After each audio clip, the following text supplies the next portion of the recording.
It's hard to believe, but it's been around for 20 years now. And as you're about to see, Arts in Bloom shows no signs of slowing down anytime soon. It was a dream for Nancy Doss 20 years ago. Actually, it started before the Arts Council did. I was teaching watercolor classes, and my students had gotten to a point where they were all pretty good. And one of the best ones was Jan West. So when they got to the point where I thought it was time to show our Macon Countyans what the class did, I asked Jan, do you think your husband would approve of our bringing our artwork into the bank? And I don't mean put us in a closet or put us up there. I'd like the whole, the whole run of the bank. And she said, well, she talked to him, and Radford agreed. And so for 3 years, we sort of, as a class, did that. And then the Art Council began, and the Art Council took it over. Macon Bank and Trust Company in Lafayette continues to host some wonderful art each April. It's incredible how much this event has grown through the years.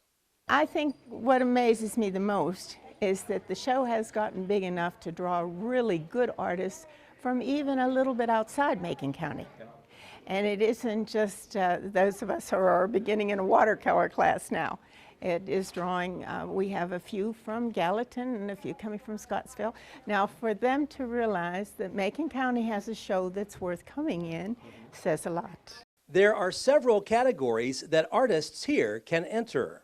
We have 6 categories this year. Oils and acrylics, of course. We also have, because there aren't too many people that do alcohol inks, we were at a loss as to whether to create a category.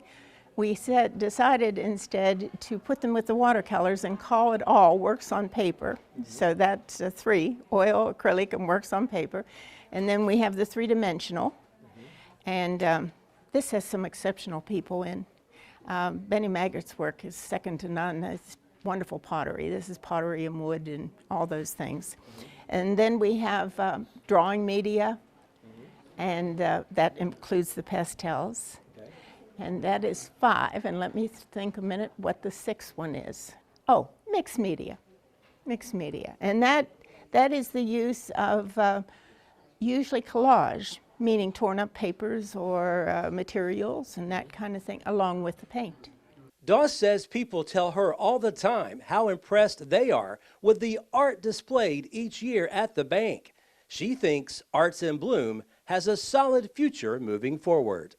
Oh, my goodness, words can't express that. I'm very proud. And we're on to a new generation now, Barry. You know, some of the students that I had in my class 20 years ago, they no longer can paint, or some just are not able to for one reason or another. One of my fine students, really fine, was Margaret Cook. Well, Margaret isn't able to paint anymore. And her loss was really a big loss to everybody because she did such beautiful work.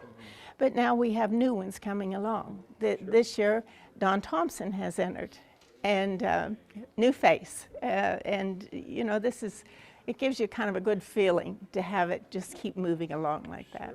This is just one of the many treasures the local Arts Council provides residents each year. Who knew 20 years ago it would still be around better than ever? Reporting from Lafayette, Barry Hyatt, NCTV.